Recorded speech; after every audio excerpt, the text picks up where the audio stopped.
Gadigadda reservoir నుండి చుక్క నీరు కూడా తీసుకువెళ్లనివ్వమని గొర్ల మండల ఎంపీపీ పొట్నూరు సన్యాసి నాయుడు అన్నారు. సొంత నియోజకవర్గంలో రైతులకు అన్యాయం జరుగుతుంటే స్థానిక ఎమ్మెల్యే పట్టించుకోకపోవడం దారుణమని మండిపడ్డారు. గడిగడ్డ రిజర్వాయర్ నుండి విజయనగరానికి త్రాగునీరు తీసుకువెళ్లడానికి అక్కడ ఎమ్మెల్యే గొర్ల మండలానికి వచ్చి పరిశీలిస్తుంటే స్థానిక ఎమ్మెల్యే నిద్రపోతున్నారా అంటూ ప్రశ్నించారు. గొర్ల మండల రైతులకు అన్యాయం జరుగుతుంటే చూస్తూ ఊరుకునేది లేదని, గడిగడ్డ రిజర్వాయర్ కింద ఉన్న 13 గ్రామాల రైతులకు ప్రజలకు వైకాపా అండగా ఉంటుందని భరోసా ఇచ్చారు. అయితే నిన్న విజయనగరం శాసనసభ్యులైన అదితి గజపతిరాజు గారు మన గడిగడ్డ పరిశీలన కోసమని రావడం జరిగింది.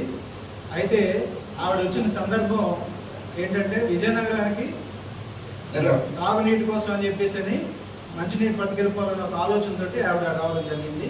అయితే చేసుకోవాలని చెప్పేసి ఆవిడకి కానీ, అదేవిధంగా స్థానిక ప్రజాప్రతినిధులైన తెలుగుదేశం కూటమి నాయకులకు కానీ, స్థానిక శాసనసభ్యులకు కానీ ఒకసారి ఆత్మ పరిశీలన చేసుకోవాలని చెప్పేసి నేను మనస్ఫూర్తిగా కోరుతున్నాను. కారణం ఏంటంటే గడిగడ్డ కింద 13 గ్రామాలు ఉన్నాయి. ఆ 13 గ్రామాల రైతులు సమస్యలు పక్కన పెట్టి ఈరోజు విజయనగరానికి తాగునీటి కోసమని పట్టుకెళ్ళిపోవడం కోసమని ఆలోచన చేయడం అనేది దుర్మార్గమైన విషయం అని చెప్పేసి నేను దాన్ని పూర్తిగా ఖండిస్తున్నాము. మండల పార్టీ తరఫున మేము పెద్దలందరం కూడా ఖండిస్తున్నాము. ఎందుకంటే సుమారు 2,900 ఎకరాలు ఆయకట్టు ఉన్న గడిగడ్డని ఈరోజు విజయనగరం తాగునీటి కోసం అని చెప్పేసి రైతులు పొట్టకొట్టి ఈ నీటి పట్టుకెళ్ళిపోవడం అనే ఆలోచన చేయడం అనేది చాలా దుర్మార్గమైన విషయం. రైతుల్ని ఏం చేద్దామని ఈ ప్రాంత ప్రజాప్రతినిధులుగా ఉన్న కూటమి నాయకులు కానీ, స్థానిక శాసనసభ్యులు కానీ మన నిద్రపోతున్నారో ఏంటో నాకైతే తెలియదు. కానీ మరి ఈరోజు విజయనగరం నుంచి ఒక ఎమ్మెల్యే వచ్చి ఇక్కడ వర్క్ పరిశీలన చేస్తున్నారని చెప్పేసి చెప్తున్నారు. మరి స్థానిక శాసనసభ్యులు మరి ఏం చేస్తున్నారు, నిద్రపోతున్నారు, ఏం చేస్తున్నారు మరి మాకైతే అర్థం కావట్లేదు.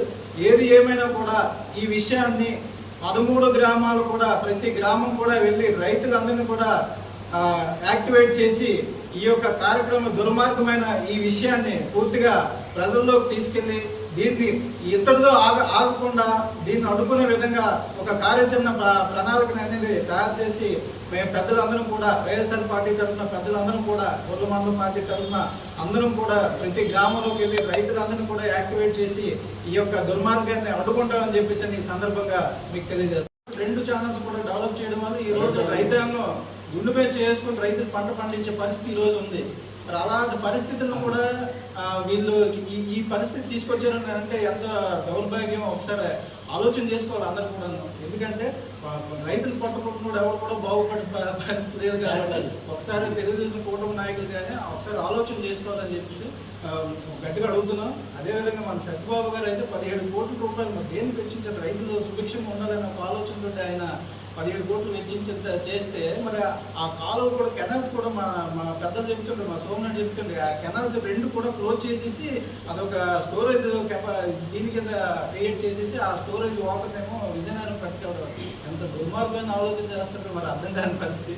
మరి ఏది ఏమైనా కూడా ఈ స్థానిక లోకల్లో ఉన్న ప్రజాప్రతినిధులు కానీ, లేకపోతే రైతాంగం కానీ పూర్తిగా దీని మీద చర్యలు తీసుకుని దీన్ని అపోజ్ చేసి గట్టిగా నిరసన తెలియజేయాలని చెప్పి కోరుతున్నాను. ఎందుకంటే